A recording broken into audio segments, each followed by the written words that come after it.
Olá, eu sou Carlos Raton e esse é o Pode Povo, feito para dar vez e voz a você.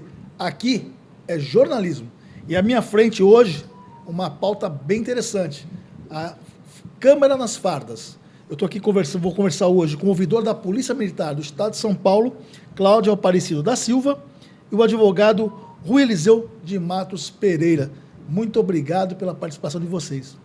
Muito obrigado, uma satisfação estar aqui no Pode Povo, do Diário do Litoral, podendo dialogar um pouco com a sociedade especialmente aqui da Baixada Santista, sobre esse tema tão relevante, né, que é a segurança pública, mas as possibilidades tecnológicas que a gente tem de colaborar com a atividade policial, ao mesmo tempo colaborar também para garantir uma melhor segurança para a população. Então vamos começar, já que a primeira pergunta é justamente a que nós iniciamos a nossa conversa. As câmeras, Rui, as câmeras são necessárias?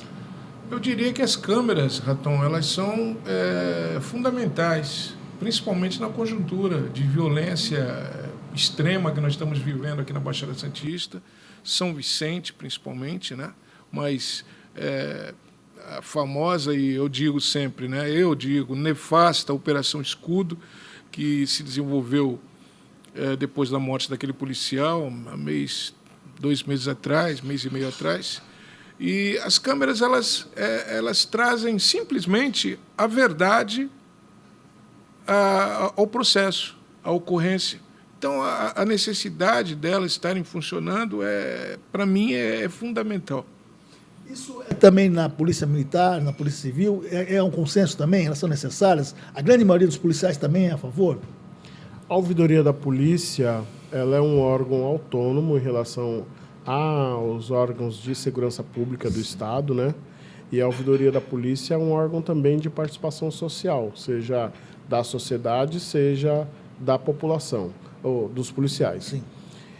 Nesse sentido, a gente avalia que as câmeras são importantes e fundamentais, porque são um mecanismo de, a partir de fundamentos e equipamentos tecnológicos, que a gente tem de ter um controle da atividade policial, mas, ao mesmo tempo, também uma oferta para o policial de um conteúdo probatório, no caso de uma acusação ilegal, uma acusação fora do contexto do que efetivamente ocorreu, para que ele possa se defender. Eu não sei se quem está nos assistindo sabe, mas um policial militar em São Paulo é um dos estados que menos paga policial militar. A carreira, não só policial militar, como policial civil e científico. Nós muito pouco valorizamos os nossos policiais. As nossas carreiras policiais são muito desvalorizadas. Isso faz com que os nossos policiais ganhem muito pouco. O que ocorre é o seguinte: às vezes um policial é acusado injustamente de algum crime que ele não cometeu. Sim. E ele acaba abrindo mão de um carro, de poupança que ele tinha feito para poder garantir a compra de um imóvel, às vezes até de uma casa, para poder se defender num processo que muitas vezes ele foi injustiçado. Exatamente. As câmeras dão para ele a possibilidade de ter uma defesa imediata e cabal, sem necessariamente ter que despender de grandes recursos para poder ter que pagar uma defesa de um advogado nesse sentido. Então, as câmeras elas são importantes para os policiais, né? Em autodefesa dos policiais, inclusive em relação aos ataques e a mortes de policiais, ela também apresenta um resultado, mas ela também são importantes para a população, para a gente ter um controle também dos policiais que querem praticar ilegalidade, que são a minoria, inclusive, diga-se de passagem, a minoria, e eles não vão conseguir a partir da Câmara. E é importante também dizer que a política de segurança pública é uma política pública. Em sendo uma política pública, os atos do servidor público eles precisam ser públicos, né? Então a Câmara também dá essa dimensão da política pública, né?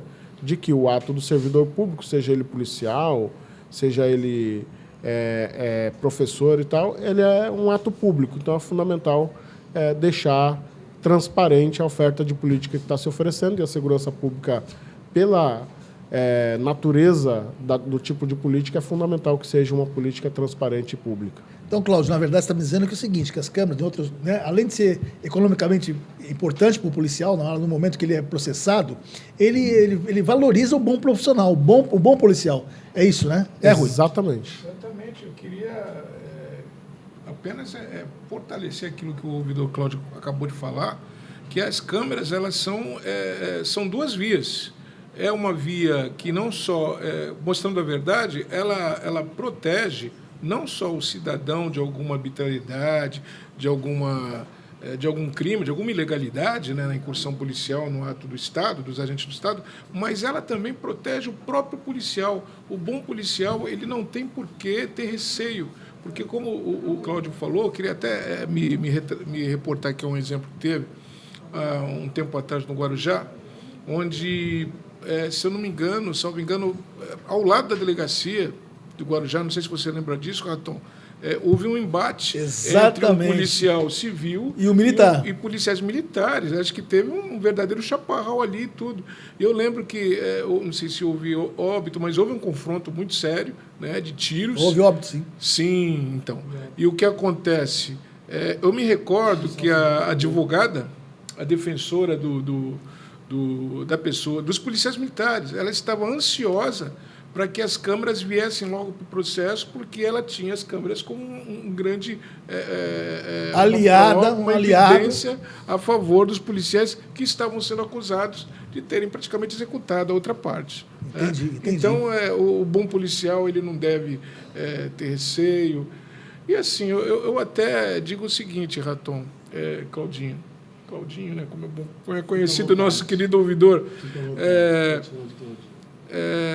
a pessoa, o ser humano que se insurge contra as câmeras, olha, eu não sei o que essa pessoa realmente pensa, eu acho que falta consciência social, eu não sei, eu acho que vai do fascismo até o mau-caratismo, porque querer acabar com algo, com instrumento, com equipamento que diminui a letalidade, tanto policial dos dois lados, tanto por parte dos policiais como por parte de pessoas que morrem nas operações, nas incursões, né, dos agentes do Estado. E a pessoa querer terminar com isso não tem justificativa, não tem explicação, a não ser que essa pessoa realmente é uma pessoa é um mau-caratismo tremendo. Antes de falar da letalidade, desses índices, né, que vocês devem ter isso bem na cabeça, né, acredito, nós vamos ouvir aqui um pouquinho a Maria falar um pouquinho sobre o que ela acha das câmeras nas fardas dos policiais. Eu acho muito necessário, sim, os policiais terem essas câmeras nas fardas, porque evita de muitas coisas que acontecem que às vezes as próprias pessoas vão contra eles e às vezes estão no serviço deles e às vezes acontece que são obrigados a fazer aquilo ali e pela câmera ali vai dar para provar realmente que no serviço deles, eles tiveram que fazer aquela atuação, aprender alguém. Eu acho benéfico. Eu apoio, sim, com certeza. Me explica uma coisa. Você deve ter mais ou menos, vocês devem ter isso, o Rui também nos ajude aí, mas quais os índices antes e depois das câmeras? Os números mostram que os batalhões onde houveram a implantação do sistema de câmeras caíram no mínimo 50% os números da letalidade praticada por policiais. Letalidade, explica um pouquinho melhor, Cláudio, para os nossos telespectadores aí, porque a pessoa não sabe o que é isso. Índices de agressões, de mortes. Mortes praticadas por policiais. Sim. Ocorrências em que tinham policiais envolvidos e em que o civil acabou morto. Entendi. Caíram no mínimo 50%, mas tem lugares que chegou a 80%. 80%? 80%. E, em contrapartida, o efeito contrário, a mesma coisa. Também caíram as mortes de policiais em confrontos. Nossa! Porque a câmera ela faz com que as pessoas que estão atuando em conflito com a lei, elas tenham receio de atacar o policial, porque ela sabe que a consequência para ela pode ser uma consequência gravíssima também no sistema judicial. Para além disso, as câmeras elas também colaboram com índices para outros tipos de políticas públicas. Acabou de sair o anuário da violência no Brasil agora mais ou menos um mês, né? E o anuário demonstra que todos os índices de violência contra a mulher têm aumentado. Todos os índices de violência contra a mulher, desde o feminicídio até as agressões domésticas. Todos têm aumentado. E o que a gente percebe com as câmeras?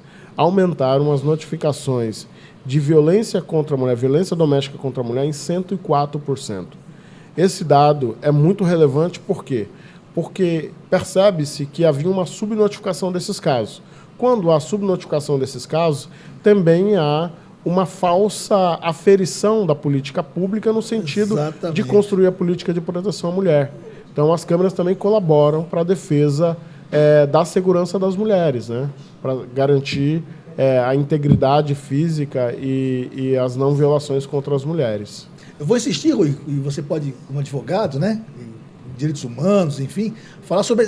Eu vou insistir nessa questão econômica, que o Cláudio nos falou aqui, que é muito importante. As pessoas, hoje em dia, tem um custo muito alto você, né, se defender na justiça. Para quem não tem, né, um advogado, para quem precisa do advogado, enfim, é custo alto. E as câmeras, como o Cláudio falou, elas evitam justamente que isso vá para o judiciário e o policial perca dinheiro, né, perca bens, né, fica com dificuldades financeiras. É isso, Rui? Não tenha dúvida, Raton. O advogado criminalista que vive do seu trabalho ali, né, ele realmente é um valor alto. Os honorários são altos, são caros, né?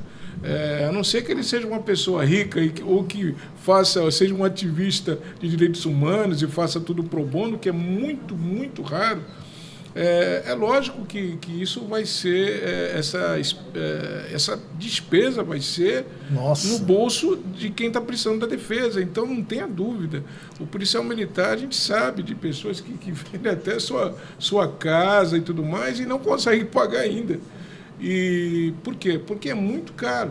É muito caro. Então, sem dúvida que as câmeras elas são benéficas para o agente público, para o agente das forças de segurança, para o policial militar. É benéfica.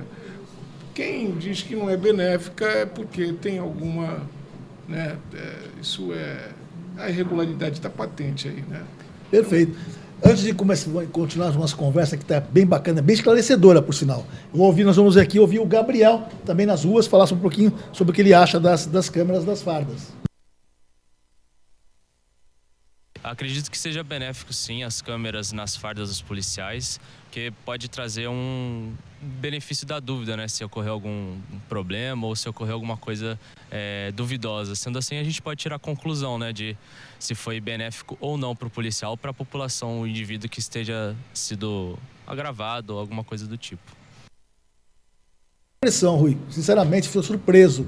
Nós fomos para as ruas e pensamos que as pessoas iam ter resistência. Falaram, não pode ter câmera, não pode ter câmera. Lembra que nós fizemos essa questão lá atrás, o Diário falou sobre isso, e todo mundo ia no jornal e lascava o pau na matéria, falava, o policial não pode ter câmera. Eu estou vendo que a população já entendeu a importância das câmeras.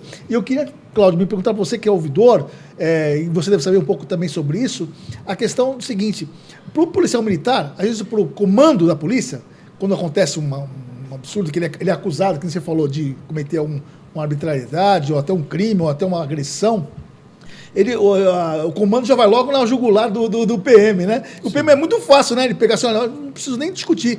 Pega a câmera e mostra, acabou o problema para ele ali, mata no nascedor o problema. Exatamente. Ainda na fase de apuração preliminar, você resolve o problema. Exatamente. Não é nem instaurado o inquérito policial militar, que aí ele teria que ter uma defesa constituída e etc. Ele já nasce ali no nascedor, ele já resolve o problema e aí ele não tem que ter aí um dispêndio de recursos próprios para poder fazer uma defesa de um caso que ele efetivamente é inocente. E ele resolvendo isso rápido, né? O próprio comando, isso tira da psicológico dele bacana, né? Porque você já sai, né? É difícil dormir, o policial militar, deve ser difícil dormir sendo acusado injustamente. Deve ser difícil dele para ele dormir.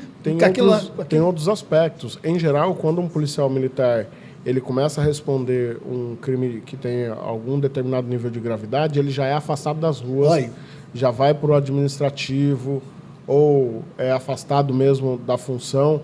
E aí o que acontece? É menos policial na rua. Então isso tem um custo para o Estado, tem um custo para as pessoas do ponto de vista da segurança pública como um todo, é um policial a menos na rua, etc, etc. Então, quando isso resolve rapidamente também a gente tem essa oferta de um policial a mais na rua, fazendo a segurança das pessoas. Rui, esse início das câmeras, né? Isso com o tempo, o uso das câmeras, vai acabar fazendo com que a polícia seja um pouco mais humanizada? Porque vai começar a ter uma disciplina, a pessoa vai saber que, olha, né? Será que isso vai acontecer? Existe aquela frase, né? Pelo amor ou pela dor, né? Exatamente. Eu acredito que na atual conjuntura, eu acredito que seja pela dor, pelo rigor, pelo monitoramento das câmeras. Sim. O policial militar que costuma cometer arbitrariedades, ilegalidades, né? Ele vai pensar duas vezes, sim. Mas existe aí um aspecto, Raton, que existe todo um protocolo para o uso das câmeras, precisa ser observado. Por exemplo, a questão técnica, né, operacional, de carregamento dos aparelhos e tudo mais, porque senão acontece como nós tivemos conhecimento em algumas ocorrências aqui, o Claudinho pode até falar com mais propriedade sobre, que no momento, na hora H, a câmera está descarregada. Isso não pode acontecer. Aí prejudica, justamente naquela ocorrência em que houve uma morte e existem denúncias de moradores que dando conta que houve execução, que houve arbitrariedade.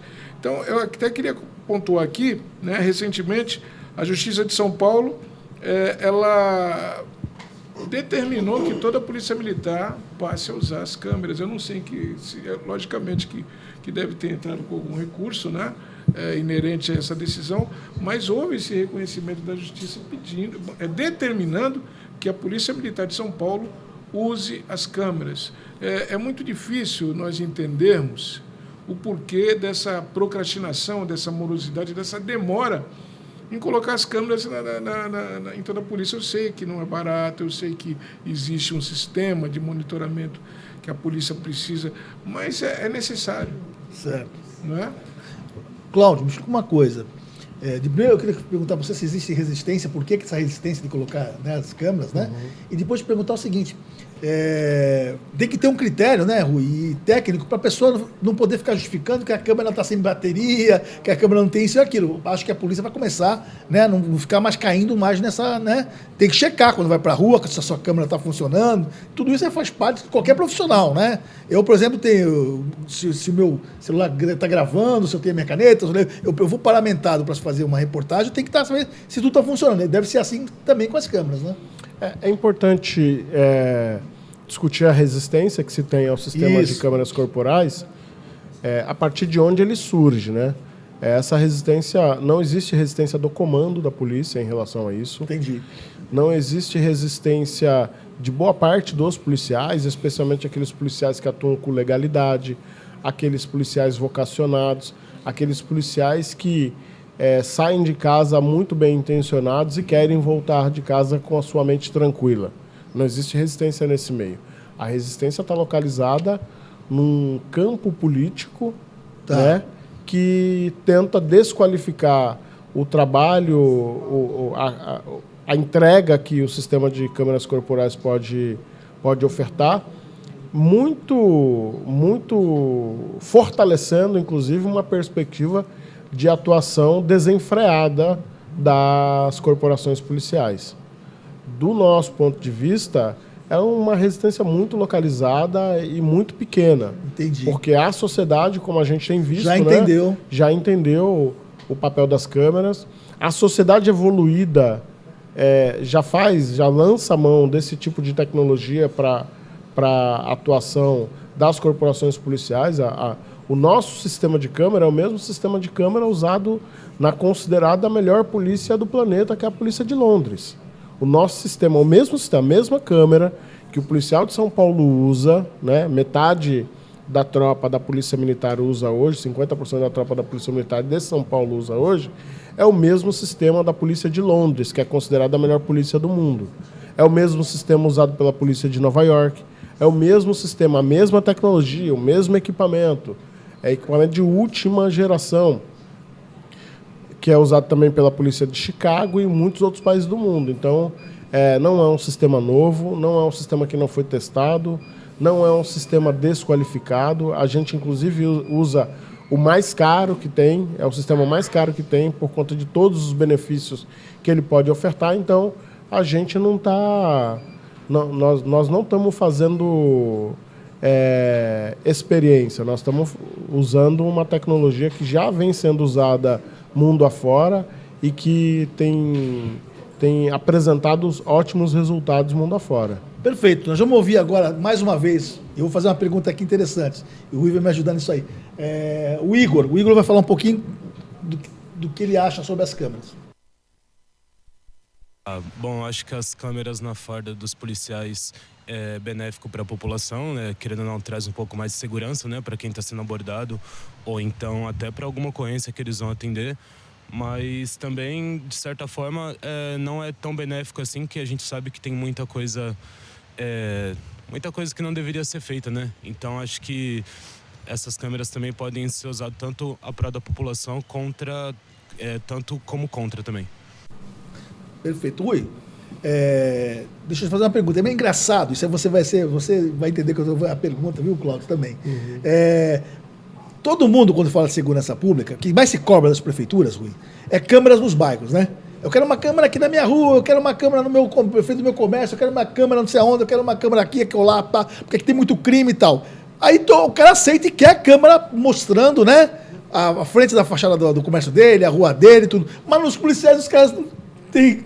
Não, uma incoerência é isso? Eu vou mais longe. Eu concordo com você e digo mais. Pode ter, vamos falar aqui de Santos, São Vicente, pode ter câmera na costa, pode ter câmera na Vila Rica, pode ter câmera na ponta da praia, nos bairros chiques.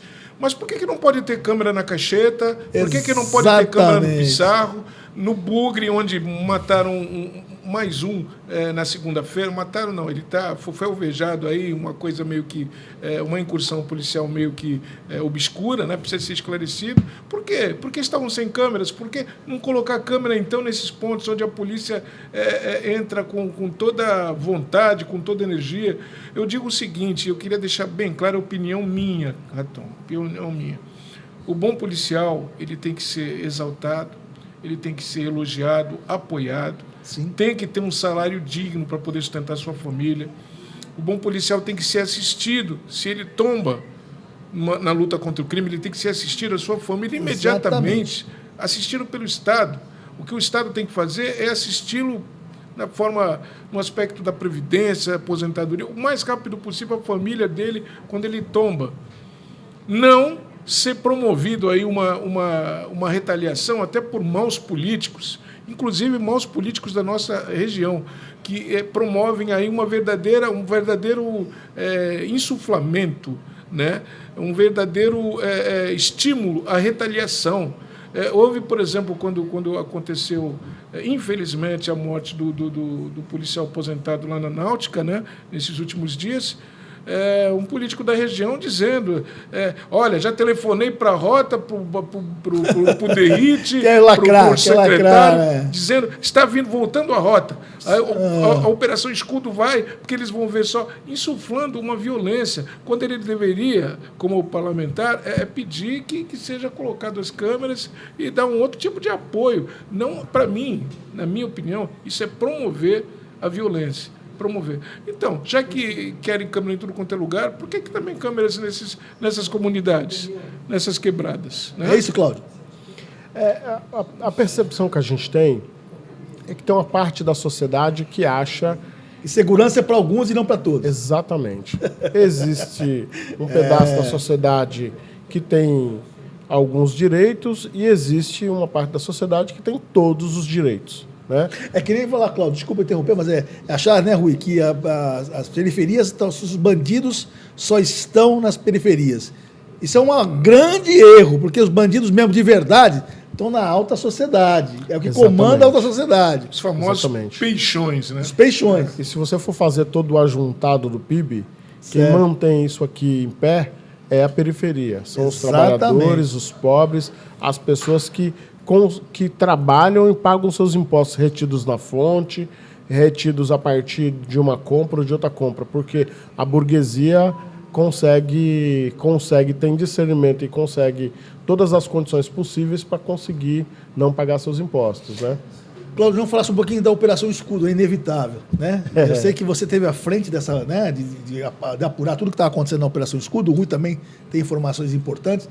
Se as câmeras estivessem todas nas fardas, né, dos policiais, se não me engano, foram 26 mortes, é isso? 28. 28 mortes. Obrigado por ter corrigido. 28 mortes, né? A gente sabe, não está se discutindo aqui o que aconteceu de verdade, que está se apurando ainda, na verdade, né, Cláudio? Mas com as câmeras nas fardas seria diferente? Tenho certeza absoluta que seria diferente e quero discutir um pouco antes disso. Porção. O contexto de deflagração da Operação Escudo. O policial Patrick Bastos Reis, que, ao que nos consta, era um bom pai, um bom filho, um grande policial, uma pessoa vocacionada, uma pessoa que fazia o seu trabalho com maestria, que a gente lamenta muito a morte dele. Esse policial, ele foi assassinado no dia 27, uma quinta-feira, por volta de 23 horas. Às 10 da manhã do dia 28 estava deflagrada a Operação Escudo. Houve tempo para planejamento da Operação Escudo? Houve tempo para se pensar a topografia da região onde haveriam aquelas incursões, para garantir proteção para os policiais e garantir proteção para aquelas famílias? Houve tempo para a inteligência atuar e verificar quais seriam as melhores formas e os melhores equipamentos para a polícia usar na busca daqueles indivíduos que tinham alvejado e matado o Patrick Bastos Reis? Houve tempo para isso tudo? Eu acho que não, porque em menos de 12 horas deflagrar uma operação sem que a inteligência da polícia tivesse atuado efetivamente. Sim. E outra coisa, é importante, primeiro que a polícia e o Estado de São Paulo dispõem de todas as condições tecnológicas e intelectuais necessárias para atuar num caso desse. Perfeito. Né? Então, a polícia, o Estado, ele não pode agir com sentimento de vingança. É isso que eu ia tocar, Cláudio. Rui e Cláudio, explica uma coisa. Muito grave. Uma coisa é acontecer uma fatalidade com o policial, né? A gente sabe que uma morte não se justifica, seja lá de quem for, né? De quem for. Houve uma fatalidade com o policial, mas a gente percebeu, pelo menos nós da imprensa, que, na verdade, não estavam... E conseguiram pegar, se não me engano, as pessoas que atiraram nele, né? Pegaram. Então, acabou aí. Pegaram, é isso que se precisa. Processar essas pessoas, vão para a cadeia e pronto, né? Ou vão responder pelo que fizeram. Agora, depois, no sentido de vingança, né? Ficou uma coisa estranha. Não é ruim? Isso não é muito ruim para o Estado. Olha, Raton, eu vou falar aqui com todo cuidado e alijado de qualquer aspecto, talvez político, ideológico. O que nós vemos nessa Operação Escudo é uma vergonhosa atuação do Estado numa clara e evidente retaliação à morte do policial. Lamentamos a morte do policial, como todo policial que tomba, né? Morto por bandidos, nós lamentamos, mas a polícia ela não é feita para fazer retaliação, a polícia ela não é feita para se vingar, a polícia ela não é feita inclusive para matar, ela pode matar na excludente se defendendo, na excludente de legítima defesa. Exatamente, ela pode se exatamente. matar. Quem tem ordem para matar, carta para matar, é num estado de guerra. Por exemplo, para tentar eliminar o Bin Laden e o Saddam Hussein, não que eu tenha concordado, mas numa questão, num panorama de guerra. A polícia ela não deve ser, por isso que eu digo, sempre combato. O problema da nossa polícia é esse ranço militar que veio da ditadura. Não tem como não abordar isso. Então, para mim, o que deveria ser feito, como o próprio ouvidor Claudinho acabou de falar, tem condições, sim, o Estado de São Paulo, o Estado mais rico, o Estado mais preparado, de investir na parte da inteligência policial. A Polícia Civil, infelizmente, ela está sucateada. está sucateada. Por tanto tempo, Raton, um IML apenas atendendo essa região metropolitana toda da Baixada Santista. Isso é um outro problema. Agora que diz que vai abrir um outro, também eu não acredito, só acredito vendo. Mas, enfim, a Polícia Civil, faltando delegados, faltando escrivães, faltando investigadores, a gente chega para fazer uma ocorrência ou para acompanhar um cliente, para ser ouvido numa delegacia. Se não houver flagrante, a gente é atendido. Senão, não dá, porque é um escrivão só, às vezes, para uma delegacia inteira. Então, como que a Polícia Civil, que tem atribuição natural, original, de investigar, vai investigar? O caso desse policial tinha que ser feito uma inteligência, uma investigação, e iam chegar, assim, à identificação e prisão, sem precisar ocorrer essa desgraceira toda, essas mortes todas que ocorreram sem... Isso não está nem explicado, a não ser que claramente houve arbitrariedade, legalidade, né? Eu ouvi falar, né? Rumores de que não chegaram as imagens quando o Ministério Público pediu. Então, assim, o meu desejo é que seja apurado cabalmente, não só os autores, mas principalmente de onde partiu a ordem. De onde partiu a ordem. E isso engloba até o maior cargo do Executivo do nosso Estado. Perfeito. E é importante também levantar alguns fatores que podem ter sido determinante para esse resultado, né, 28 mortes, que é o fato de a rota, há 40 anos, não perdia um homem em patrulhamento. 40 anos. Em patrulhamento, há 40 anos não perdia um homem em patrulhamento. Você pega os policiais tomados por forte emoção. A rota é o principal, o batalhão de elite da Polícia Militar de São Paulo. Você pega os policiais tomados por forte emoção, num contexto de nenhum planejamento, nenhuma transparência, nada, e coloca naquela condição ali, você está determinando o que vai acontecer, efetivamente. Ou seja, pode então, tudo, façam tudo que tem que ser feito.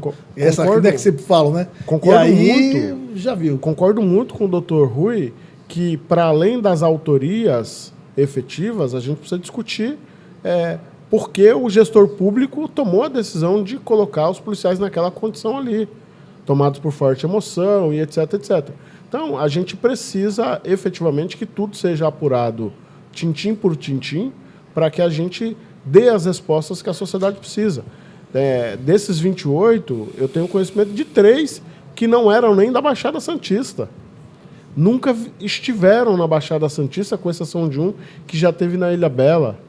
3 pessoas que eram pessoas que viviam em situação de rua em São Paulo, dependentes químicos, que surgiram repentinamente na Baixada Santista como traficantes ultra perigosos. Ou seja, estavam em local e horário errado, né?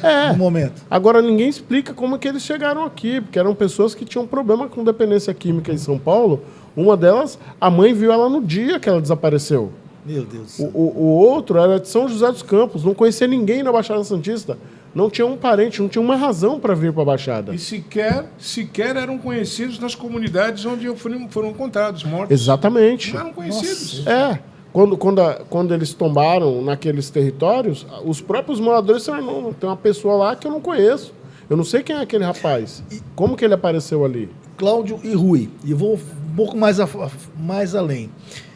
Eu, no Guarujá, né, eu vivo aqui no Guarujá, em Santos, né? E eu percebi no Guarujá um efetivo muito grande do ostensivo, né? Aquele negócio pesado, na época que estava acontecendo o negócio. E aí muita gente, não, tem que vir assim mesmo, tem que ser dessa forma e tal. Mas eu vejo para o turismo e para a própria cidade muito ruim. Porque uma cidade que está cercada pela polícia de tudo quanto é lado, quem quer ficar numa cidade dessa, Rui? E, Cláudio, eu mas conheço... é uma coisa. A sensação de insegurança é muito grande, Sim, ou não? Uma coisa monstruosa. Essa Operação Escudo mexeu com toda a região aqui. O Claudinho, apesar de a base dele ser em São Paulo, mas ele estava aqui direto, participou, né, Claudinho, das reuniões lá. Mas aqui virou um pandemônio, de modo que eu, preocupado com a minha filha, por exemplo, que mora no Maitá, falei, filha, cuidado, o bicho está pegando, cuidado, deixa para ficar em casa, não sai à noite, entendeu? Eu conheço pessoas que vieram me relatar que saíram do Guarujá, professor aposentado, que mora no Guarujá, saiu do Guarujá e falou que não volta para o Guarujá enquanto a polícia não sai do Guarujá. Olha aí, tá vendo? Assustado. Foi lá para Bauru. Foi morar em Bauru porque estava num clima de muita tensão, né? Um clima bastante difícil mesmo. Bom, eu vou estar no fim do nosso podcast. Eu agradeço muito, Cláudio, por você ter vindo de São Paulo aqui só para o meu programa. Isso é muito, muito, muito agradecido mesmo. Rui, para variar, sou um fã seu, sabe as suas lutas. Eu sou um fã seu também. Suas lutas por direitos humanos, sua luta por justiça. E fica à vontade, cada um de vocês dois, mais um minutinho, falar o que vocês quiserem. Fica aberto. Rui. Okay. Eu vou aqui agradecer mais uma vez, né, a oportunidade de estar aqui ao lado do ouvidor da Polícia de São Paulo, do lado do jornalista Raton. E vou falar o seguinte, com relação às câmeras, se em determinadas situações, você que mora na comunidade, você vê que está acontecendo alguma arbitrariedade, procure filmar com seu celular, sim, tá? De uma forma, se possível, discreta, né? Não se expondo muito, filme e procure a ouvidoria da polícia, procure o Ministério Público, não é? Procure a OAB de São Vicente, por exemplo, né? Eu espero que a OAB realmente passe a protagonizar a defesa dos direitos sociais e dos direitos humanos, né, na cidade de São Vicente e todas as subseções das outras cidades. Mas é isso, eu estou agradecido, muito obrigado. Aliás, Rui, você falou uma coisa importante, a OAB, um dia eu vou trazer a gente aqui para falar da OAB, porque a OAB está complicada a situação, nas OABs em todas as cidades, né? Eu vejo a OAB como um importantíssimo órgão, né, de defesa do advogado, mas eu acho que a OAB tinha que ser um pouco mais proativo em certas coisas. Eu né? tenho orgulho de ser advogado, de ser inscrito na Ordem dos Advogados do Brasil, mas realmente a OAB precisa protagonizar a sua premissa. Exatamente. Cláudio, à vontade. Eu quero agradecer, Raton, o convite. Para mim é uma satisfação estar aqui em tão importante veículo de comunicação da Baixada, num programa fundamental aqui, que é o Pode Povo, e dizer que para mim é um privilégio estar aqui, não só contigo, mas também com o Dr. Rui, que é um grande militante, atuante aí dos direitos humanos, uma pessoa que está sempre em contato comigo na defesa da população aqui, mas fundamentalmente colocar a ouvidoria da polícia à disposição. Eu estou vendo vocês discutirem a OAB aqui, eu vivo numa realidade que a OAB colabora muito com o nosso trabalho, a OAB São Paulo, a OAB Central tem colaborado muito, a Defensoria, outros órgãos, o próprio CONDEP e tal, mas colocar a ouvidoria à disposição de todos e todas aqui. Então, a ouvidoria fica à disposição de todos os moradores da Baixada Santista, perceber uma arbitrariedade, não consegue filmar, verifique se na rua tem câmeras de monitoramento, procure a ouvidoria da polícia, a gente garante total sigilo de tudo que chega para a gente. Então, nós temos um telefone 0800 017 7070, 0800 017 7070, ou o e-mail ouvidoriadapolicia@sp.gov.br, totalmente à disposição. Junte todo o material, dia, hora do que aconteceu, mande para a gente, que a gente passa imediatamente para a Corregedoria, que é o órgão técnico que vai aprofundar a investigação, buscar mais informações, e não se contente com a injustiça. Não seja pacífico com a injustiça, porque a injustiça ela não pode imperar numa sociedade em que o Estado democrático de direito seja o nosso centro, o centro da nossa atuação e da nossa vida, né? Então, eu coloco muito a ouvidoria de polícia à disposição de todos e todas, inclusive de todas as pessoas aqui que acompanham o Pode Povo e o Diário do Litoral. Obrigado. Ok. Então, com esse depoimento, com essa belíssima entrevista com duas pessoas maravilhosas, o Pode Povo fica por aqui. Assista a gente nas plataformas, nas redes sociais. E aqui é jornalismo. Um abraço e até o próximo.